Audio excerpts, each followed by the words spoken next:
CPM-ന്റെ ഈറ്റില്ലമായ CPM-ന്റെ കോട്ടയായിട്ടുള്ള ആലപ്പുഴയിലെ 2021 നിയമസഭാ തെരഞ്ഞെടുപ്പിലെ 9 നിയമസഭാ മണ്ഡലങ്ങൾ ഉള്ളതിൽ 8 എണ്ണത്തിലും UDF തന്നെയാണ്.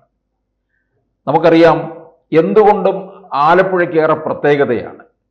CPM-ന്റെ ഈറ്റില്ലം, അതിനോടൊപ്പം തന്നെ അതികായന്മാരുടെ മണ്ഡലങ്ങളൊക്കെ സ്ഥിതി ചെയ്യുന്ന ഇടമാണ്. VS അച്യുതാനന്ദൻ്റെ മാരാരിക്കുളം ആലപ്പുഴ ജില്ലയിലാണ്. അതുപോലെ തന്നെ സുധാകരൻ, തോമസ് ഐസക് ഇവരൊക്കെ തന്നെ മത്സരിച്ചിരിക്കുന്നത് ആലപ്പുഴ ജില്ലയിൽ നിന്ന് തന്നെയാണ്. അതുപോലെ തന്നെ CPM-ൽ ഏറെ വിഭാഗീയതയിൽ നിൽക്കുന്ന ഒരിടം കൂടിയാണ്. അതുകൊണ്ട് തന്നെ ഈ CPM-ലെ പലതുകൊണ്ടും 2026 ചില ഇടിവ് സംഭവിക്കാൻ പോകുന്നു എന്ന് വേണം നമ്മൾ മനസ്സിലാക്കാൻ. കാരണം വിഭാഗീയത നിൽക്കുന്നുണ്ട്, അതിനോടൊപ്പം തന്നെ ഭരണവിരുദ്ധ വികാരവും തന്നെയാണ് അവർക്കുണ്ടാകാൻ പോകുന്ന കോട്ടം. പ്രത്യേകിച്ച് തിരുവനന്തപുരവും തൃശ്ശൂരും പോലെ തന്നെ BJP ശ്രദ്ധ കേന്ദ്രീകരിക്കുന്ന ഒരു ജില്ല കൂടിയാണ് ആലപ്പുഴ. ആലപ്പുഴയിലുള്ള 9 നിയമസഭാ മണ്ഡലങ്ങൾ എന്ന് പറയുന്നത് അരൂർ, ചേർത്തല, ആലപ്പുഴ, ഹരിപ്പാട്, അമ്പലപ്പുഴ, കുട്ടനാട്, കായംകുളം, മാവേലിക്കര, ചെങ്ങന്നൂർ. ഇതിൽ ഹരിപ്പാട് മാത്രമാണ് UDF-ന്റെ കൈവശമുള്ളത്. ഇത് രമേശ് ചെന്നിത്തല. ബാക്കിയുള്ള 8 മണ്ഡലങ്ങളിൽ ഒന്ന് NCP, അത് കുട്ടനാട് മണ്ഡലം തോമസ് കെ തോമസ് ആണ്. മറ്റൊന്ന് CPI-ക്കുള്ളതാണ്, അത് ചേർത്തലയിലെ P പ്രസാദിന്റെ മണ്ഡലമാണ്.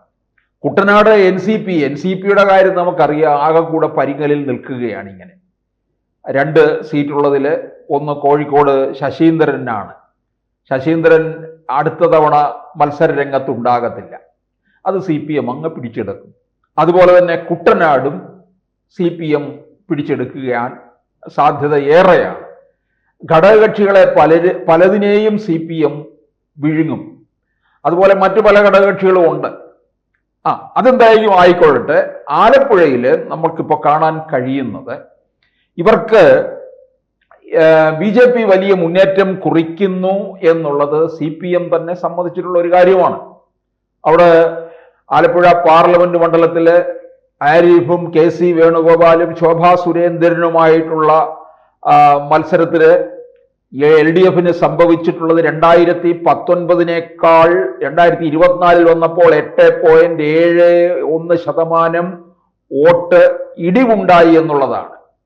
അങ്ങനെ ഇടിവുണ്ടായിട്ടുള്ള ആ ആലപ്പുഴ പാർലമെന്റ് മണ്ഡലത്തിലെ ശോഭാ സുരേന്ദ്രൻ വലിയൊരു മുന്നേറ്റം കുറിച്ചു. ഈഴവ വിഭാഗത്തിലുള്ള വോട്ട് നല്ല പങ്ക് BJP-യിലേക്ക് പോയി എന്നും CPM കണക്ക് കൂട്ടുന്നുണ്ട്. ആ സാഹചര്യത്തിൽ ഇനിയിപ്പോൾ ഇവർക്ക് പല സീറ്റുകളും ഒരുപക്ഷെ നഷ്ടപ്പെടാനുള്ള സാധ്യത പോലുമാണ് നിൽക്കുന്നത്. ഈ ചെങ്ങന്നൂരിലെ സജി ചെറിയാന് എതിരെ അവിടെ കോൺഗ്രസിൽ നിന്ന് ജ്യോതി വിജയകുമാർ രംഗത്തേക്ക് വരുമെന്നാണ് അറിയുന്നത്. കായംകുളത്തായിരിക്കും അതിശക്തമായിട്ടുള്ള മത്സരം നടക്കാൻ പോകുന്ന ഇടം. ഒരുപക്ഷെ 3 വനിതകൾ മത്സരിക്കുന്ന ശക്തമായ ത്രികോണ മത്സരം നടക്കാൻ പോകുന്ന ഒരു മണ്ഡലമായി ആലപ്പുഴ ജില്ലയിലെ കായംകുളം മാറും. കാരണം കായംകുളത്ത് പ്രതിഭാകരിയാണ് ഇപ്പോഴത്തെ MLA. 2021 തന്നെ കടുത്ത മത്സരമാണ് അവിടെ നടന്നത്. പ്രതിഭാകരിക്ക് CPM-ന് അകത്ത് നിന്ന് തന്നെ വലിയ എതിർപ്പിനെ അതിജീവിച്ചുകൊണ്ടാണ് 2021 കടന്നു വന്നത്. 2026 ഒരുപക്ഷെ പ്രതിഭാകരിയെ മാറ്റി നിർത്താനുള്ള സാധ്യതയുണ്ട്. കാരണം 2 ടേം പൂർത്തിയാക്കുന്നു എന്നുള്ളത് കൊണ്ട്. 2016-ലും 2021-ലും പ്രതിഭാകരിയായിരുന്നു. ആ 2 ടേം പൂർത്തിയാക്കുന്നത് കൊണ്ട് ഒരുപക്ഷെ മാറ്റി നിർത്താം. അങ്ങനെ വരുമ്പോൾ അവിടെ മത്സരിക്കാൻ ഇറക്കാൻ പോകുന്നത് CPM-ന്റെ കേന്ദ്ര കമ്മിറ്റി അംഗമായിട്ടുള്ള CS സുജാത ആയിരിക്കും. CS സുജാത LDF-ന് ഒരു തുടർഭരണം കിട്ടിക്കഴിഞ്ഞാൽ CS സുജാത അവിടെ നിന്ന് വിജയിച്ചു വരികയാണെന്നുണ്ടെങ്കിൽ മന്ത്രി വരെയാകാനുള്ള സാധ്യത നമുക്ക് തള്ളിക്കളയാൻ പറ്റില്ല. CS സുജാത 2004 പാർലമെന്റ് തെരഞ്ഞെടുപ്പില് ചെന്നിത്തലയെ പരാജയപ്പെടുത്തി MP ആയിട്ടുള്ളതാണ്. അപ്പോൾ CS സുജാത വളരെ സജീവമായിട്ട് തന്നെ നിൽക്കുന്ന ഒരു നേതാവ് കൂടിയാണ്. അപ്പോൾ കായംകുളത്ത് നിന്ന് കോൺഗ്രസിൽ മത്സരിക്കുന്നത് 2021 മത്സരിച്ച അരിതാ ബാബു തന്നെയായിരിക്കും. അരിതാ ബാബു അന്ന് CPM-കാര് പാൽക്കാരി എന്ന് വിളിച്ച് അധിക്ഷേപിച്ചു. ക്ഷീരകർഷകയായിട്ടുള്ള അരിതാ ബാബുവിന് പ്രിയങ്ക ഗാന്ധി വരെ അവിടെ പ്രചാരണ രംഗത്ത് എത്തി എന്നുള്ളതാണ്. മണ്ഡലം മുഴുവൻ ഇളക്കി മറിച്ചു. പക്ഷേ LDF-ന്റെ ഒരു തരംഗത്തില് അരിതാ ബാബു വീണുപോയി എന്നുള്ളതാണ്. അവിടെ BJP-യുടെ സ്ഥാനാർത്ഥിയായിട്ട് വരാൻ പോകുന്നത് BJP-യുടെ തീപ്പൊരിയായിട്ടുള്ള ശോഭാ സുരേന്ദ്രനായിരിക്കും. ആലപ്പുഴ പാർലമെന്റ് മണ്ഡലത്തിൽ മത്സരിക്കാൻ ഇറങ്ങി അവിടെ കായംകുളത്ത് വലിയ ലീഡ് നേടിയിട്ടുള്ള ശോഭാ സുരേന്ദ്രൻ ഇറങ്ങിക്കഴിയുമ്പോൾ വലിയ അതിശക്തമായിട്ടുള്ള, ഒരുപക്ഷെ 2026 നിയമസഭാ തെരഞ്ഞെടുപ്പിൽ കേരളം ഏറെ ശ്രദ്ധിക്കപ്പെടാൻ പോകുന്ന മണ്ഡലമായിരിക്കും കായംകുളം. അപ്പൊ ഇത് കായംകുളത്ത് BJP ഒരു ക്ലാസ് മണ്ഡലമായിട്ട് തന്നെയാണ് കണ്ടിരിക്കുന്നത്. പിന്നെ ആലപ്പുഴ ജില്ലയിലെ മറ്റ് മണ്ഡലങ്ങളിലേക്ക് പോയി കഴിഞ്ഞാൽ ഭരണവിരുദ്ധ വികാരം അതിശക്തമായിട്ട് തിരിച്ചടിക്കും. വിഭാഗീയതയും ഇവർക്ക് വലിയ ദോഷം ചെയ്യും. അതുകൊണ്ട് ഇവർക്ക് ഇപ്പോൾ നിലവിലുള്ള 8 സീറ്റിലെ പലയിടവും നഷ്ടപ്പെടാനുള്ള സാധ്യത പോലും നമുക്ക് തള്ളിക്കളയാൻ പറ്റത്തില്ല.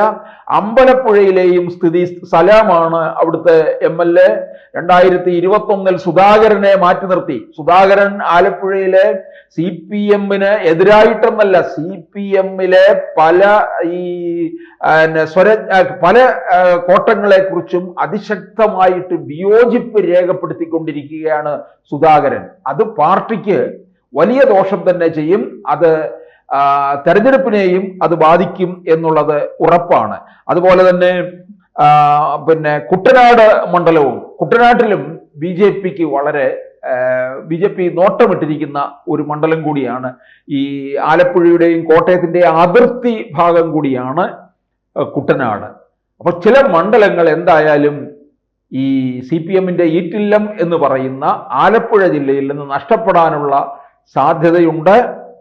പക്ഷേ ഇവിടെ ഈ ജില്ലയിലെ ഏറ്റവും അതിശക്തമായ മത്സരം കായംകുളത്ത് ആയിരിക്കും ഉണ്ടാകുന്നത്. കായംകുളത്ത് ഒരു പക്ഷേ CS സുജാത ഏത് തരത്തിൽ വോട്ട് പിടിക്കുമെന്നുള്ളത് നമുക്ക് അറിയേണ്ട കാര്യമാണ്. കാരണം ഈ ഭരണവിരുദ്ധ വികാരം ഒക്കെ നിലനിൽക്കുന്നത് കൊണ്ട് അത് വിജയസാധ്യത അങ്ങനെ ഉറപ്പ് വരുത്താൻ കഴിയത്തില്ല. പ്രത്യേകിച്ച് BJP വലിയ, അതും ശോഭാ സുരേന്ദ്രന്റെ സ്ഥാനാർത്ഥി ആയതുകൊണ്ട് അവിടെ BJP-യുടെ കൈകളിലേക്ക് പോകാനും സാധ്യത ഏറെയാണ്. കൂടുതൽ വാർത്തകളും വിശേഷങ്ങളും നിങ്ങളിലേക്ക് എത്താൻ ABC മലയാളം സബ്സ്ക്രൈബ് ചെയ്യുക, ബെൽ ബട്ടണും അമർത്തുക.